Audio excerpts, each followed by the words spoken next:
임마누엘의 귀한 찬양 감사드립니다. 날씨가 갑자기 많이 더워졌습니다. 다들 건강에 유의하시기 바랍니다. 할렐루야! 반갑습니다. 오늘도 이 수요 예배에 나오신 모든 분들을 환영하고 축복합니다. 오늘 우리가 함께 나눌 말씀은 다들 참 많이 좋아하는 말씀 구절 중에 하나입니다. 저도 그 중에서 13절 말씀을 참 좋아하기 때문에 저의 카톡 배경에 사진으로 해놓았을 만큼 좋아합니다. 그런 의미로 우리가 13절 말씀을 다시 한번 큰 소리로 읽어볼까요? 시작! 내게 능력 주시는 자 안에서 내가 모든 것을 할 수 있느니라. 아멘. 말씀에서 벌써부터 많은 힘과 위로가 되지 않습니까? 하지만 이 말씀은 자칫 오해를 또 가질 수 있고 또 잘못된 해석을 또 하기도 하는데요. 이 말씀은 자기 중심적인 말씀이 아닙니다. 나는 세상에서 내가 할 수 있다, 모든 것이 다 가능하다, 이렇게 절대 긍정과 신념과 이러한 것을 가지라고 하는 말씀이 아니고요. 그리고 신앙이 마치 불가능이 없는 요술 방망이처럼 그렇게 해석하는 것이 아닙니다. 이것은 내가에 있지 않고 내게 능력 주시는 자 안에서 이것에 초점이 있는 것입니다. 빌립보서는 바울이 감옥에 있을 때 쓴 편지로 옥중서신이라고 합니다. 빌립보서는 바울이 또 빌립보 교회 지역에 편지를 쓴 것으로서 사도 바울이 2차 전도 여행을 마칠 때쯤에 하나님께서 들어와라는 곳에서 환상을 보여주시고 마게도냐 사람이 와서 도와달라고 하는 것을 보고 주의 부르심으로 알고 바다 건너 유럽 땅으로 건너갑니다. 그리고 그 건너간 땅에서 첫 번째로 또 도착한 땅, 그곳에서 복음을 전했는데 그곳이 바로 빌립보 지역입니다. 그리고 빌립보에서 자주 옷감 장사하는 루디아라는 사람을 만나고 그 집에서부터 빌립보 교회가 시작됩니다. 빌립보 교회는 이방인 중심으로 구성된 작고 가난한 교회였지만 마음만은 그 어떤 교회들보다 사랑이 많은 교회였습니다. 관대하고 자선적이었고 남들을 돕기를 즐거워했습니다. 특별히 빌립보 교회는 바울이 처음 선교 사역을 할 때 동참을 하였고 그리고 재정적인 지원을 하였습니다. 물론 어떠한 이유에서인지 알 수 없지만 잠시 또 재정적인 이유가 중단되기도 했습니다. 하지만 또 지원이 재개되었습니다. 바울이 감옥에 갇혔을 때도 그들은 바울을 돌보았고 또 위로했고 또 적극적으로 찾아갔던 사람들입니다. 그러하기에 바울이 감옥에 갇혔을 때 그 누구보다 마음 아파하고 슬퍼했던 그러한 자들입니다. 바울이 그런 빌립보 교회 성도들을 바라보며 생각하며 말합니다. 나는 괜찮다. 걱정하지 마라. 슬퍼하지 마라. 나는 기쁘다. 내가 기쁘니 너희들도 기뻐해라. 이렇게 편지합니다. 그래서 빌립보서는 기쁨이라는 주제를 가지고 있습니다. 하지만 바울은 기뻐하고 감사할 때 그의 형편이 겉으로 봐서는 정말 기뻐할 수 있는 그러한 상황이 아니었다는 것이지요. 그는 옥에 갇혀 있었고 또 언제 처형될지 알 수 없었습니다. 또 사도 바울이 당시에 갇힌 그 로마 감옥은 아주 열악했습니다. 손과 발이 묶여 몸이 자유롭지 못한 상황이었지요. 그리고 여러분들도 잘 아시다시피 바울이 또 얼마나 많은 고난과 어려움을 당했습니까? 매를 아주 많이 맞았고 돌로도 맞았고 파선을 당하고 바다의 위험, 강물의 위험, 또 동족의 위험, 또 이방인의 위험. 그리고 바울은 복음을 전하면서 또 사람들의 투기와 분쟁에 많이 속이 상하기도 했습니다. 하지만 바울은 빌립보서 1장 18절에서 이렇게 고백을 합니다. 그러면 무엇이냐? 그 치레로 하나 참으로 하나 무슨 방도로 하든지 전파되는 것은 그리스도니 이로써 나는 기뻐하고 또한 기뻐하리라. 아멘.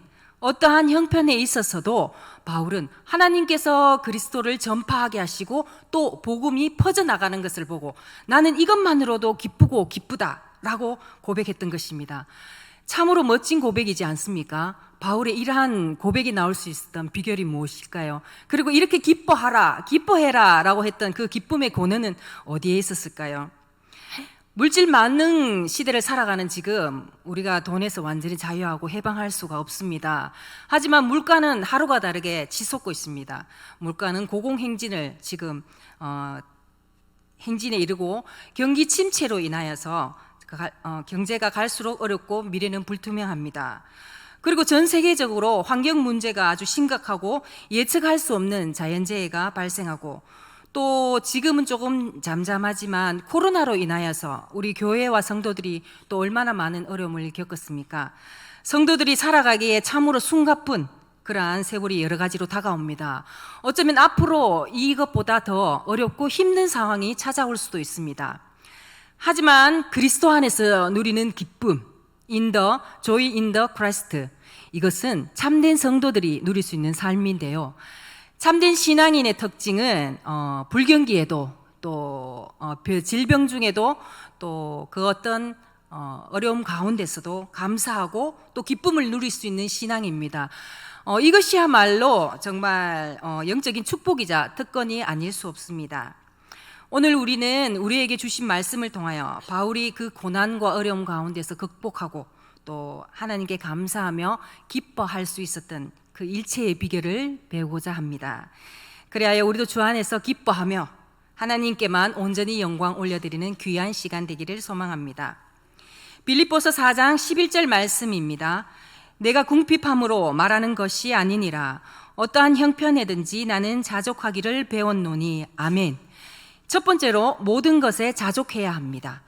자족이란 스스로 넉넉함, 스스로 만족함을 느낀다는 뜻으로 헬라어로 아우타르케스로, 이 말은 모든 조건에 완전하게 맞출 수 있는 마음이라는 뜻입니다. 사도 바울은 어떠한 경우에도 스스로 만족하는 삶을 살았습니다. 왜냐하면 그에게 임한 하나님의 그 은혜가 너무나도 컸기 때문이지요. 그리고 사도 바울은 자기의 훌륭한 가문, 좋은 학벌, 그리고 로마 시민권, 사내들인 공회에서 인정받는 위치에 있었던 것을 결코 내세우지 않았습니다. 오히려 예수님을 만난 후에 이 모든 것을 분토와 같이 버리고 그의 삶을 온전히 하나님 앞에 드렸습니다.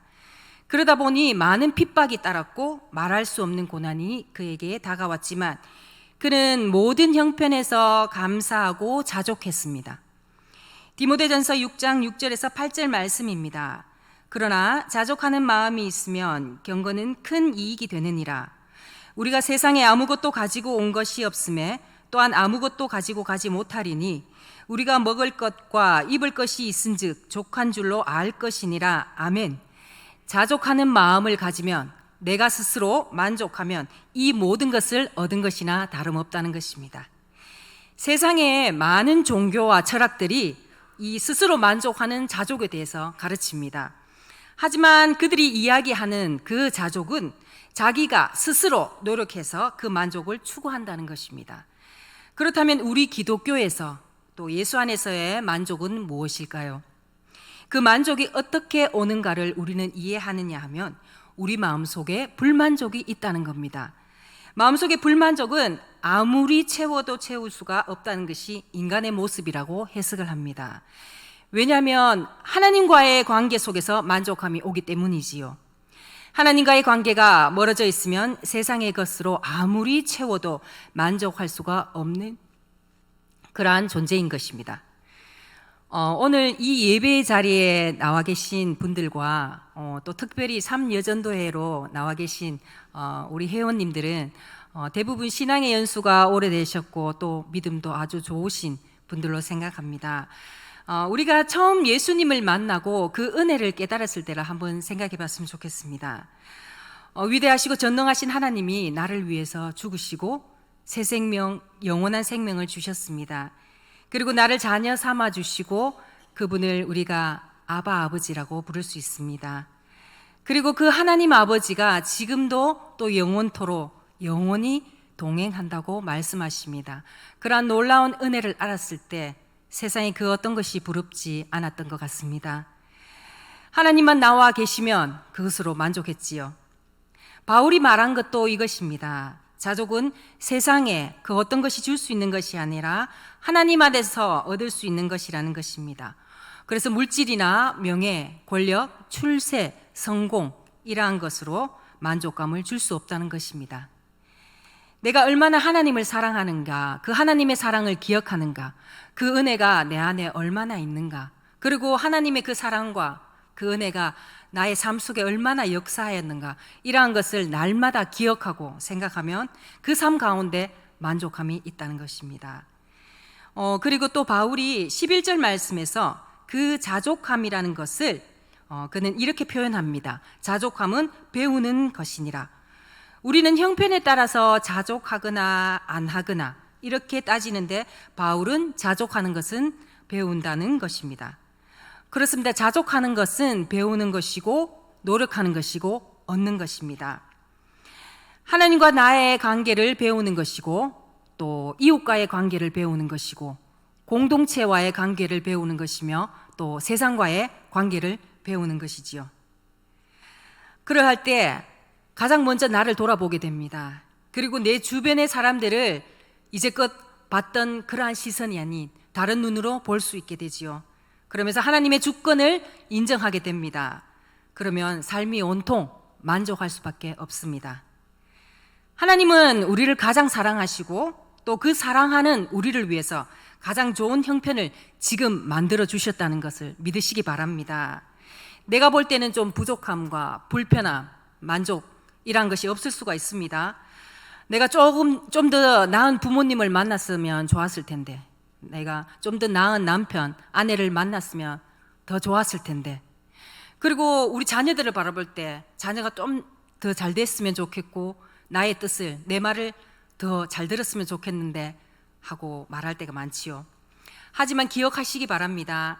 하나님은 이것이 우리에게 최선이기 때문에 우리에게 주신 것입니다. 그러니 모든 것에 자족하시기 바랍니다. 자족하며 감사하는 사람이 하나님을 기쁘시게 하고 또 하나님께서 더 큰 복을 내려주실 줄 믿습니다. 빌립보서 4장 11절 말씀입니다.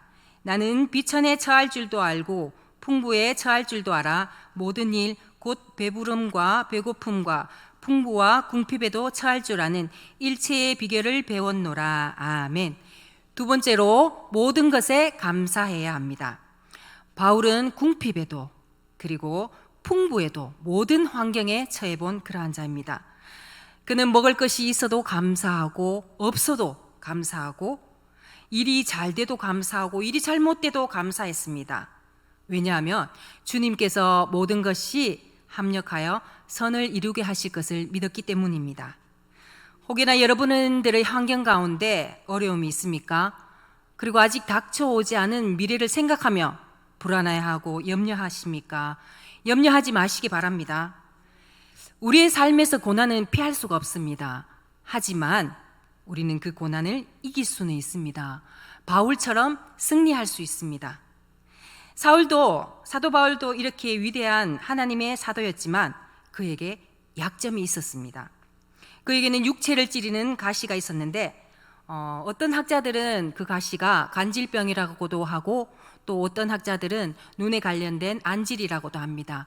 여하튼 간에 그것이 무엇이 되었든지 간에 바울은 그 가시로 인해서 몹시 고통을 받았습니다. 그래서 하나님께 그 가시를 제거해 달라고 기도합니다. 그것도 무려 3번이나 간절히 간구했지만 육체의 가시가 제해지지 않았습니다. 하지만 오히려 바울은 하나님의 그 큰 은혜를 깨닫게 됩니다. 고린도후서 12장 9절 말씀입니다. 나에게 이르기를 내 은혜가 내게 족하도다. 이는 내 능력이 약한 데서 온전하여짐이라 하신지라. 그러므로 도리어 크게 기뻐함으로 나의 여러 약한 것들에 대하여 자랑하리니 이는 그리스도의 능력이 내게 머물게 하려 함이라. 아멘. 바울은 이때 가시의 의미를 깨닫게 되고 지금까지 고통스럽게 생각했던 그 가시로 인해 오히려 자기에게 더 큰 은혜가 임한다는 사실을 알게 되었습니다. 그리고 그는 자기의 약함을 자랑하게 되었습니다. 누구에게나 다 문제와 약점이 있습니다. 또 우리가 얼마나 연약한 자들입니까? 하루에도 마음이 몇 번씩 바뀌고 또 우리 안에 이 믿음이 마치 온도계처럼 오르락 내리락 하는 것 같습니다. 어떤 날에는 이 믿음이 태산도 옮길 것만 같은 그러한 믿음을 가진 것 같이 또 드는 생각이 들다가 또 시간이 지나면서 또 작은 한 소리를 들음에도 우리가 연약한 자들이라 쓰러지고 또 믿음이 온데간데 없는 듯 그런 생각이 들 때도 있습니다. 우리에게 문제와 약점, 이러한 연약함을 바라보지 마시기 바랍니다. 약점과 문제와 그 너머에 계신 전능하신 하나님을 바라보시고 우리에게 하실 일들을 기대하시기 바랍니다.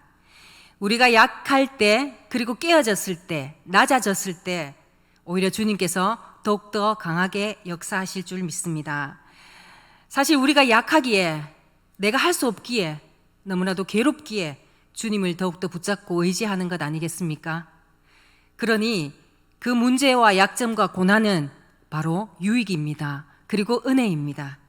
그러니 그 은혜를 알고 꼭 붙잡는 자들 다 되시길 바랍니다. 사실 지금 이 시간에도 우리가 감사할 거리를 찾으면 너무나도 많습니다.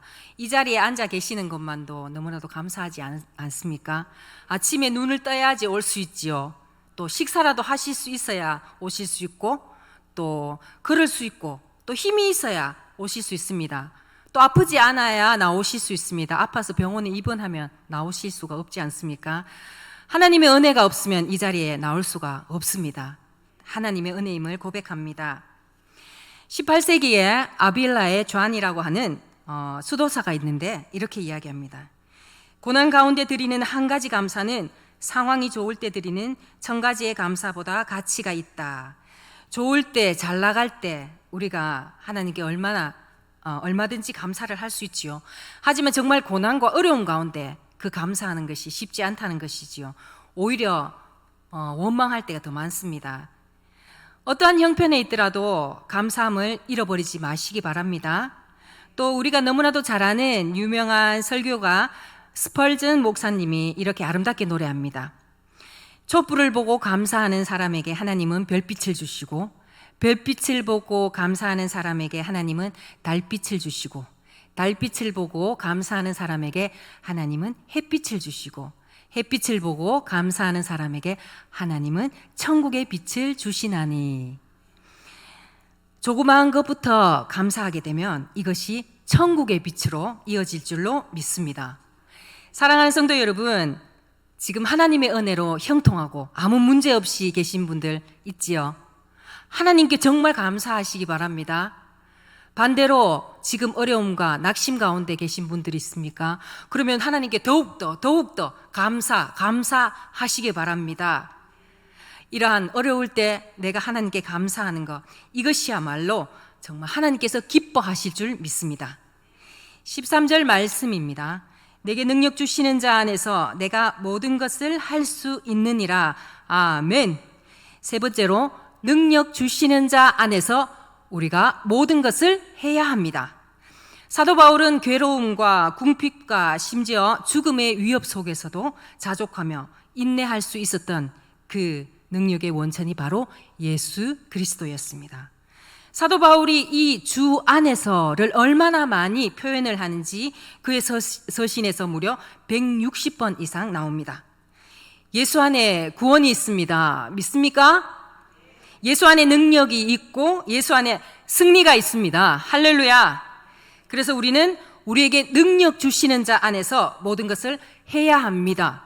하지만 우리들이 종종 실수하는 것이 있는데요. 각자에게 지금 바로 해야 하는 문제, 그리고 지금 당장 아니라도 또 나중에 해야 하는 이러한저러한 일들, 문제, 이러한 것이 있을 때 내 생각대로, 그리고 내 힘과 내 방법과 경험, 이것이 먼저 앞설 때가 얼마나 많은지 모릅니다. 그러면서 실수하고 후회하고 그렇게 하지요. 나의 힘과 나의 생각, 그리고 방법, 그리고 나의 처지와 형편까지도 주님 앞에 다 내려놓으셔야 합니다. 그리고 주님 앞에 다 맡기시기 바랍니다. 그럴 때 우리의 신앙이 더욱더 자라고 이전에 경험하지 못했던 그 놀라운 하나님의 은혜를 경험하게 될 것입니다. 방금 13절 말씀에서 모든 것을 할 수 있다고 하는데, 그런데 사람들마다 이 모든 것이 다 달라요. 모든 것에 들어가는 형편과 사정이 다 다르지요. 그런데 한 가지 똑같은 것이 있다는 것입니다. 그것은 바로 믿음이라는 것입니다. 다른 것은 몰라도 모든 것을 할 수 있는 동일한 믿음은 다 가질 수 있다는 것이지요. 그래서 내게 능력 주시는 자 안에서 내가 모든 것을 할 수 있느니라, 이 말은 내가 모든 것을 할 수 있는 믿음을 가질 수 있다는 이 말과 똑같은 말입니다. 저는 여기 이 자리에 계신 분들의 형편과 사정이 어떤지 잘 모릅니다. 어떤 고민이 있으시고 또 문제가 있는지도 잘 모르지요. 또 어떤 이들은 나에게 당한 그 고통이 너무나도 힘들고 어려워서 누구에게 말도 못하고 밤잠을 이루면서 눈물밖에 흘릴 수 없는 그런 환경에 계신 분도 있을 수 있습니다. 남들이 보기에는 그 문제가 별로 커 보이지 않지만 나에게 닥친 그 문제는 제일 크잖아요. 다들 그렇게 아실 것입니다. 그리고 기도를 해야 한다는 것을 알지만 기도할 힘마저 없다고 하시는 분들도 제가 종종 보게 됩니다. 얼마나 힘들면 저러겠나 하는 생각을 하며 같이 마음 아파하며 그저 기도해 줍니다. 그런데 사랑하는 성도 여러분, 하나님이 이것을 모르실까요? 하나님은 다 아십니다. 그리고 하나님이 더 아파하십니다. 하나님은 우리의 아버지시고 우리는 그의 자녀이기에 더 마음 아파하십니다. 부모는 자식이 아프면 마음이 더 아픕니다. 이 가슴이 찢어집니다. 다들 자녀를 키우신 분들은 그 마음을 아시리라 생각합니다. 그래서 하나님은 우리의 그 형편과 사정 가운데서 일으켜 세워주시기를 원합니다. 낙심하고 있을 때 위로해 주시고 반대로 또 너무 교만해져 있을 때는 낮춰주시고, 그러면서 우리에게 부탁하시는 것은 모든 것을 할 수 있는 그 믿음을 가지라고 하십니다. 우리는 부족하고 연약하고 한계가 있고 유한한 자들입니다. 그래서 도저히 할 수가 없을 것만 같을 때가 많습니다. 하지만 능력 주시는 자분, 그분은 무한하시고 알파와 오메가 되시며 전능하시고 또 만왕의 왕이시오 만유의 주이시며 방패와 산성과 모든 것 되십니다. 그러니 그분 안에서 모든 것이 가능한 것입니다. 하나님은 우리에게 감당 못할 시험 허락하지 않으시고 또 피할 길을 주십니다. 그러니 조금만 더 힘을 내어 주님 앞으로 나아가시기를 소망합니다. 절대 믿음으로 나아가시길 바랍니다. 말씀을 의지하여 그 믿음으로 나아가야 하는 것은 바로 내가 해야 하는 것입니다. 계시록 3장 20절 말씀입니다.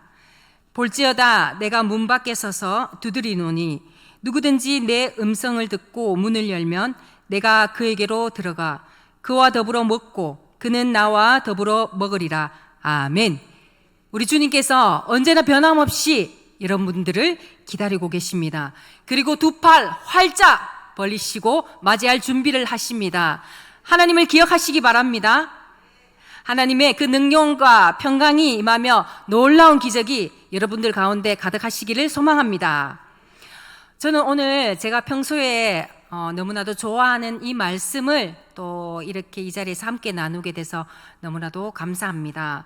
이 말씀은 저에게 좀 남다른 의미가 있는데요. 2017년도 3월에 목사님께서 우리 교회의 성도들을 대신방을 하실 때 저희 가정에 오셨을 때 주신 말씀입니다. 저는 그때 제 개인적으로 그리고 가정적으로도 아주 힘든 상황에 있었습니다. 그렇게 너무나도 힘들고 어려운 상황에 이 말씀을 받고 얼마나 힘과 위로가 되고 다시 회복이 되었는지 모릅니다. 하나님의 말씀은 살아있고 능력이 있습니다. 아멘. 그래서 저는 지금도 힘들거나 또 내 자신이 너무나 약하고 어떠한 것도 할 수 없을 것만 같은 그러한 때 이 말씀을 또 다시 묵상하며 또 힘을 내고 그렇게 합니다. 바로 오늘 이 설교를 준비하면서도 하나님 도와주세요, 하나님 도와주세요, 하나님을 얼마나 부르는지, 저는 아침에 눈 뜨면 하나님, 눈을 또 감을 때 하나님, 하루 종일 하나님을 얼마나 부르는지. 우리 왜 어릴 때 아이들 키울 때 아이들이 엄마 엄청 부르잖아요. 그때 제가 우리 아이가 하도 엄마 2명이 있었다 엄마를 번갈아 가면서 부르니까 엄마 좀 그만 부르세요 이렇게 말한 적도 있거든요. 그처럼 저도 하나님, 하나님, 아버지, 아버지, 얼마나 제가 부르는지 그 생각이 문득 들더라고요. 저는 이 귀하고 보물 같은 말씀을 꺼내보면 하나님께서 꼭 저에게 이런 말씀을 하시는 것 같아요.